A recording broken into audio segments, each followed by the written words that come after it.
Երկնքում օդային ճանապարհը կփակվի գետնի վրա Հայաստան եկող գազի փականը։ Ահա այսպիսի ռիսկեր են կանխատեսում Հայաստանի համար քաղաքագիտական եւ վերլուծական համայնքում, եթե հայ-ռուսական հարաբերությունները ել ավելի վատթարացման ուղով գնան։ Մի փական փակելով կարող են լրջագույն ցնցումներ առաջացնել Հայաստանում։ Փոխվարչապետը օրը մի ռիսկի մասին է բարձրաձայնում, այս անգամ նա զգուշացնում է Եվրոպական միությանն անդամակցելու դեպքում Հայաստանը Ռուսաստանի հետ ավիահաղորդակցություն չի ունենա։ Ռուսաստանն այժմ Եվրոպական միության երկրների հետ ավիահաղորդակցություն չունի։ Նշանակում է, մենք Հայաստանի հետ ավիահաղորդակցություն չենք ունենա։ Ռուսաստանի Դաշնության մամուլի խոսնակն էլ անդրադառնալով հայ-ռուսական հարաբերությունների հեռանկարին հայտարարել է, թե Երևանում լավ են հասկանում ԵԱՏՄ-ում եւ Եվրամիությունում միաժամանակ գտնվելու անհնարինությունը։ Ներկապահին Հայաստանի մասնակցությունը ԵԱՏՄ-ին ըստ Պեսկովի հնարավորություն է տալիս երկրին զարգանալ ԱՊՀ-ի միջին ցուցանիշը գերազանցող տեմպերով։ Դուք ունեք ինտեգրում ԵԱՏՄ-ի տեսքով եւ այնտեղ գումար եք վաստակում եւ ոչ քիչ գումար։ Ձեր անդամակցությունը ԵԱՏՄ-ին հնարավորություն է տալիս այժմ զարգանալ արագացված տեմպերով։ Դրանք շատ ավելի բարձր են, քան ԱՊՀ-ի միջին ցուցանիշը եւ առավել եւս շատ ավելի բարձր են, քան մեզ մոտ Ռուսաստանում։ Հայաստանը գործնականում չունի արևմտյան հեռանկար։ Եվրամիությունում մեզ չեն սպասում։ Եվրամիությունում մեզ ընդհանրապես խոստումներ են տալիս, որպեսզի դրա դիմաց Հայաստանը օգտագործեն իրենց շահերի համար։ Վերջ, այստեղ պատրաստներ ունենալ պետք չի։ Հայաստանը երբեք Եվրամիության անդամ չի դառնալու։ Հայաստանը կարող է կորցնել այն առավելությունները, որը ունի, եւ մենք տեսնում ենք այն տնտեսության աճը, որը Փաշինյանը ցույց է տալիս եւ մատնանշում է, որ տնտեսությունը զարգանում է, բյուջեի եկամուտները աճում են եւ այլն։ Այդ ամենը Հայաստանը կարող է կորցնել, իսկ Եվրոմիության անդամ չդառնալ, որովհետեւ Հայաստանը պատրաստ չի դառնալ Եվրոմիության անդամ, չի անպատասխանում այդ ցուցանիշներին։ Հայաստանում իշխող ուժը այսպես է արձագանքում Ռուսաստանի Դաշնության սպառնալիքներին կբարձրացնեն գազի գինը կամ կփակեն դրա հոսքը դեպի Հայաստան, պատասխանը կլինի ԵԱՏՄ-ից ու հապկից դուրս գալը։ Հայաստանի Հանրապետությունն իր որոշումը կկայացնի եւ դուրս կգա վերջնականապես թե հապկից, թե ԵԱՏՄ-ից եւ մնացած կառույցներից, բայց չեմ կարծում, որ դրան կգնա կհասնի։ Եթե Եվրոպան դեռ չի երաշխավորել Հայաստանի անվտանգությունը Ռուսաստանի դեպքում, հայաստանյան իշխանությունները կարծես թե հույսը կորցրել են ընդհանրապես։ Մեր ընդդիմադիր գործընկերները նաև ազգային ժողովում մենք ասում են, ով է ձեր երաշխավորը, Ադրբեջանն է ձեր երաշխավորը, եւ չեն հասկանում, որ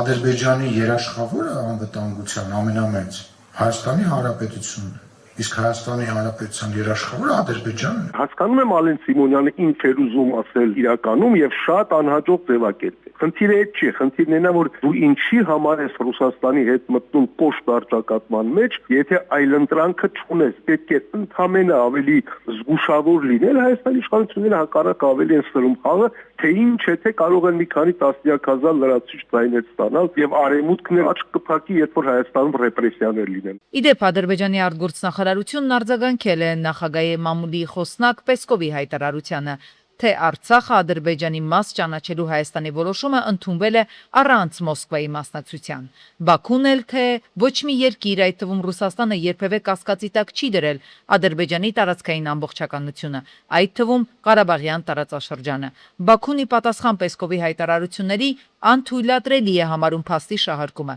Ընդհանրապես, ըստ քաղաքագետների, այս հարցում Հայաստանի իշխանությունների պահվածքը շատ սխալ էր։ Հետո ինչ ասենք, եթե վաղն Ռուսաստանն էլ հայտարարի, որ Սյունիքն էլ է Ադրբեջանի կազմում, հա չգիտեմ Գյումրին էլ եւ ինչ Հայաստանի իշխանությունները պիտի ասեն, դե լավ, որ ասում եք, ուրեմն այդպես է։ Ըստ քաղաքագետների պետք չէ կոշտ առճակատման մեջ մտնել գերհզոր պետության հետ, ինչպիսին Ռուսաստանն է, երբ այլընտրանք չունես, առավել եւս երբ աշխարհը տեղյակ չէ, թե ինչ կլինի վաղը եւ օրինակ ինչպես կզարգանան գործողությունները Իրանում եւ Իրանի շուրջ։ Գյուրջյան Կասկադ 60 ամիս փուլային վճարում բազմաթիվ առավելություններ։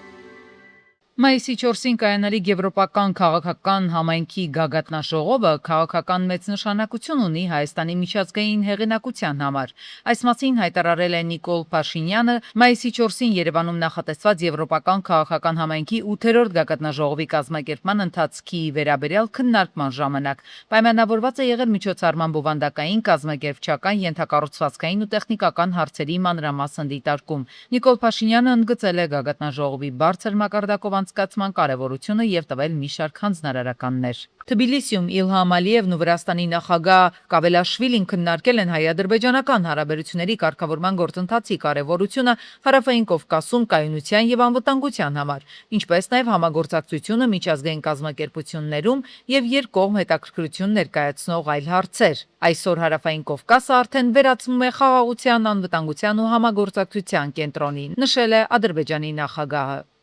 Այստեղ ցանկանում եմ նշել նաև Վրաստանի դերը։ Վրաստանի վարչապետը նշել է Հայաստանի եւ Ադրբեջանի միջև խաղաղության այս ոլորտում կարևոր է նաև առևտուրը։ Այսօր Ադրբեջանի եւ Հայաստանի միջև առևտուրն իրականացվում է Վրաստանի տարածքով։ Դրա համար ցանկանում եմ շնորհակալություն հայտնել Վրաստանին։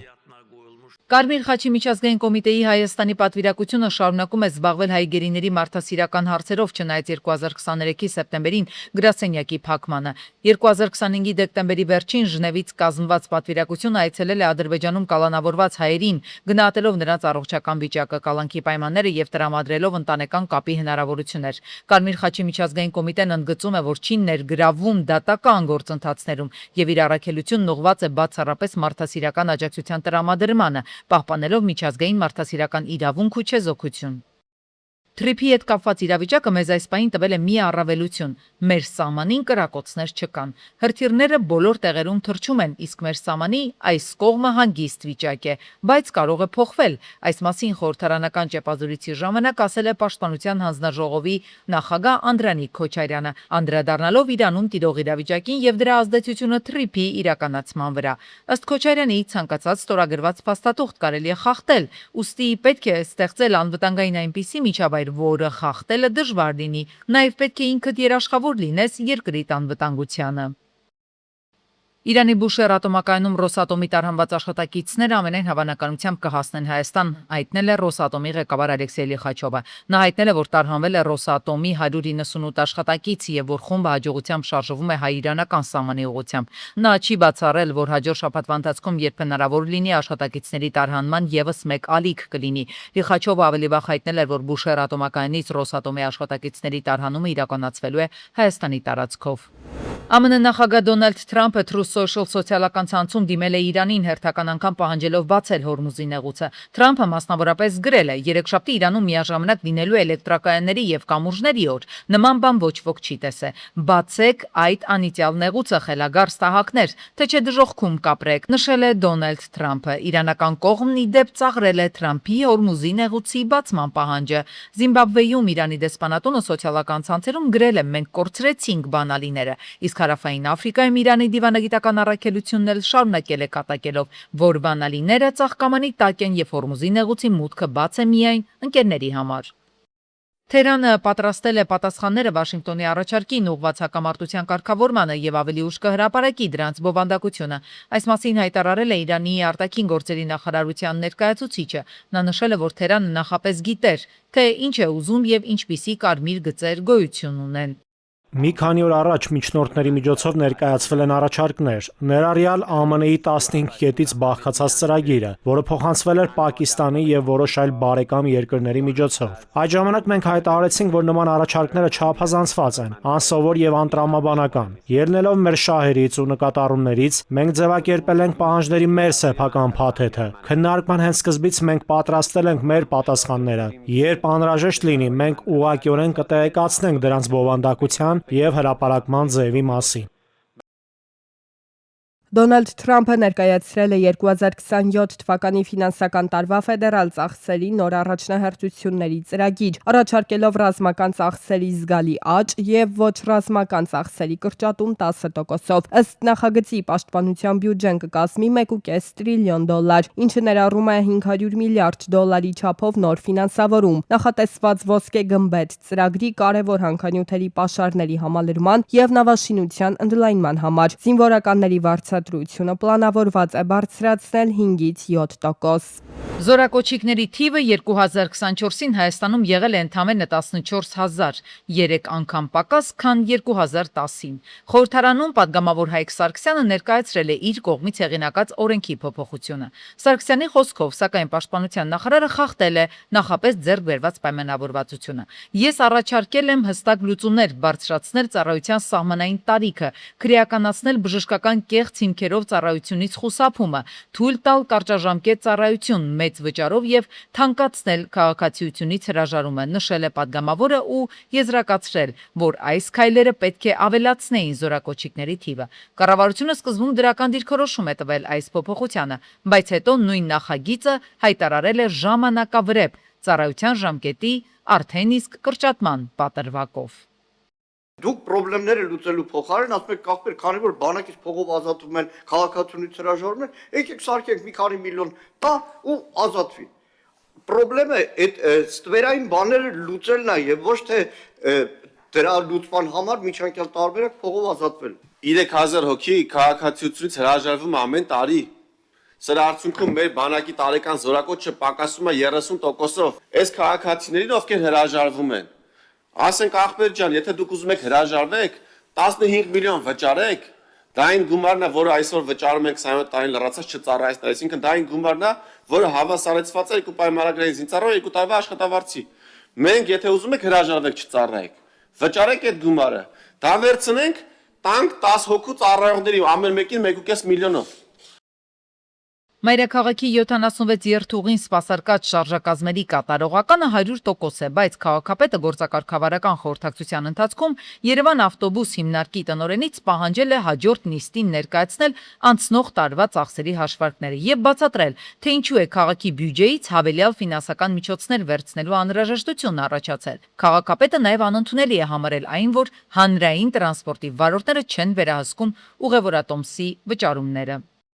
Չի կարող լինել մի իրավիճակ, երբ որ մենք մեր բոլոր աշխատակիցներին, մեր բոլոր վարորդներին նորմալ վճարում ենք բոլոր արտաժայմաններով եւ իրանք որևէ կերպ որևէ process-ին չեն մասնակցում, մասնավորապես հավաքագրման process-ին չեն աջակցում։ Եվ սա իրականում երևի թե նրանց մեղքն է չի, սա ձեր դրվածքն է, որը առաջին օրվանից ես ասել եմ, որ անընդունելի է։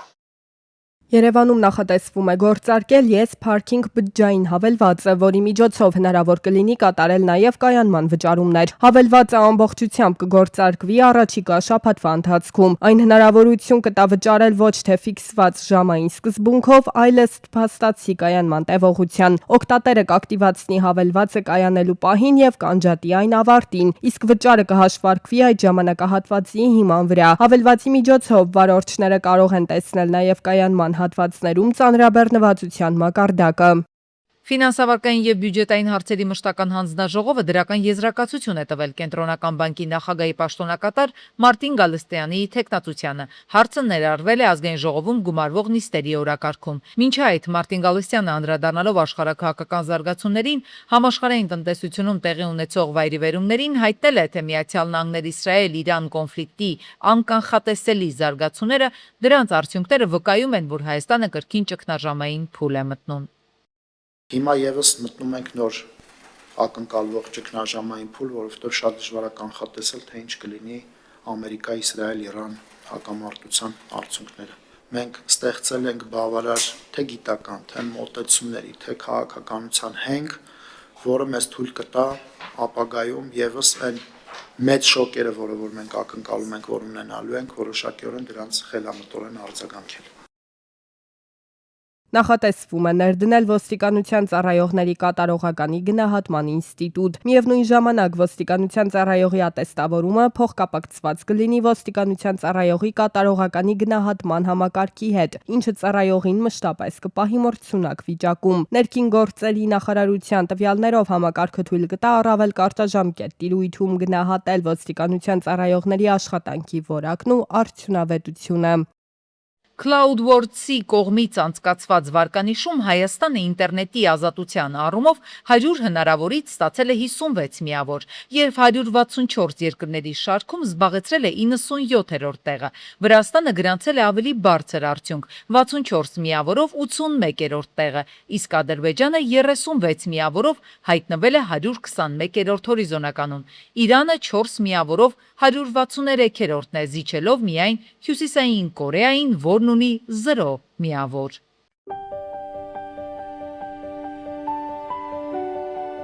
Մենք ընտրեցինք ապրել խորագրով Մեսրոպ Սարիբեկյանի լուսանկարչական անհատական ցուցահանդեսը բացվել է ապրիլի 5-ին Հայաստանի նկարիչների միության Արա Սարգսյանի անվան ցուցասրահում։ Ցուցահանդեսում ներկայացված են Մեսրոպի եւ իր ընկերների տարբեր ժամանակներում վիրավորում ստացած երիտասարդների կյանքի եւ գոյատևման կամքը պատկերող լուսանկարներ։ Մեսրոպ Սարիբեկյանը մասնակցել է 44-օրյա պատերազմին 2020 թվականի հոկտեմբերի 8-ից մինչև նոյեմբերի 4-ը մարտական գործողություններում գտնվելով Հադրութից մինչև Շուշիի մատույցներ եւ ծանր հրազենային վիրավորում ստացել նոյեմբերի 4-ին։ Լուսանկարչությամբ զբաղվում է արդեն 5 տարի եւ աշխատում է Զինվորի տուն վերականգնողական կենտրոնում որպես լուսանկարիչ։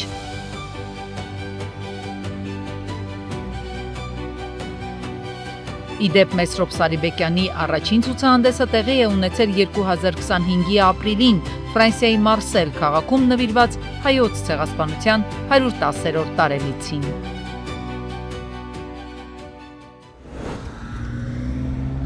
Ապրիլի 5-ին ողբերգական վթար է տեղի ունեցել Արագածոտնի մարզում, Մարգարավանաձոր ճանապարհին բախվել են 26-ամյա Արամիկ Իաֆորտեն եւ 21-ամյա Հայկի Վազ 2107-ը։ Վարորդները եւ մեկ ուղևոր վնասվածքներով տեղափոխվել են ապարան բժշկական կենտրոն, փրկարարության ապարանի շրջփրկարարական ջոկատի փրկարարներն են օգտագործել հատուկ տեխնիկա վիրավորներից մեկին մեքենայից դուրս բերելու համար։ Տեղում էին ոստիկանության բարեկային ծառայության Արագածոտնի մարզի գումարտակի 2-րդ վաշտի 2-րդ դասակի բարեկները։ Ավելի ուշ վիրավորներից 21-ամյա Հայկը գիտակցության չգալով մահացել է։ Նույն օրը Երևանում Հերացի փողոցում բախվել են Chevrolet եւ Opel Zafira-ն։ 4 հոգու օպերատիվորեն ժամանած Երևանի շտապօգնության բժիշկների հերթապահ խմբերը տեղափոխել են Երևանի տարբեր հիվանդանոցներ, իսկ մեկ հոգու էլ քաղաքացիներն են իրենց անձնական մեքենայով տեղափոխել հիվանդանոց։ Տեղում էին ոստիկանության բարեկային ծառայության Երևան քաղաքի գնդի 4-րդ գումարտակի առաջին վաշտի բարեկները։ Բախման հետևանքով տեսնում եք Chevrolet-ի արջևի անվահեցանը կոտրվել է։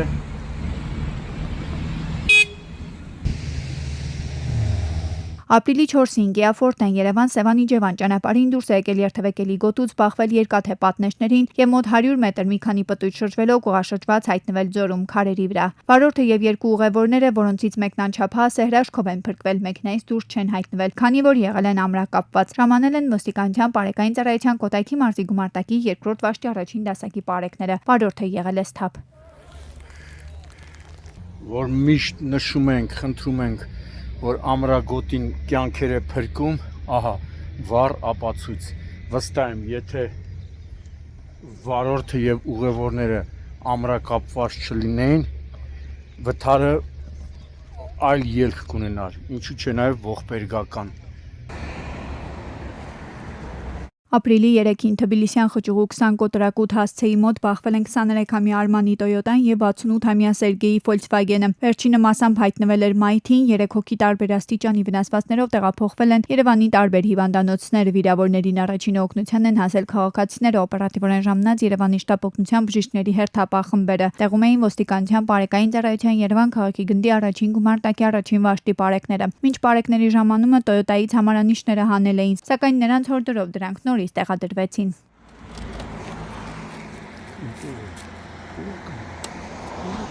Վթարի մասին տեղեկությունը բարեկային ծառայության Երևան քաղաքի գնդից փոխանցվել է Հայաստանի քննչական կոմիտեի, Երևան քաղաքի քննչական վարչության ճանապարհատրանսպորտային հանցագործությունների քննության բաժին։ Ապրիլի 3-ին Մայրաքաղաքում Իսակովի պողոտայում բախվել են Nissan X-Trail-ը, Ford-ը եւ մեկ այլ Nissan։ Մեկ հոգի տեղափոխվել է հիվանդանոց, եւս մի քանի քաղաքացիների օպերատիվորեն ժամանած շտապօգնության բժիշկները բուժօգնություն են ցուցաբերել հիվանդանոց գնալ հրաժարվել են։ Տեղում էին ոստիկանության բարեկային ծառայության Երևան քաղաքի գնդի գումարտակներից մեկի բարեկները։ Դեպքի վայրում հավաքված վարորդներից Նիսանի վարորդը, Նիսան Իսրայելի վարորդը նշում էր, որ ճանապարհը ասֆալտապատում է անում Երևանի քաղաքապետարանը, սակայն ոչ մի ցուցանակ, նախազգուշացնող ցուցանակ չկա։ Եվ նա իրոք ճիշտ է ասում, ես էլ ոչ մի ցուցանակ չեմ նկատել, որ պետք է ցուցանակ լիներ, լուսային փարոսիկ լիներ։ Դա էլ առանցին կպարզվի քննության ընթացքում։ Եվ ապրիլի 3-ին մի քանի կիլոմետրանոց խցանում էր առաջացել Իսակովի պողոտայում, իսկ պատճառը Արգավանդից դեպի Երևանյան կամուրջ տանող հատվածում իրականացվող ասֆալտապատման ու փոսալցման աշխատանքներն էին։ Խցանումը այսպես Ամերիկայի դեսպանատան մոտից միջև էստեղ ինչ խցանում է։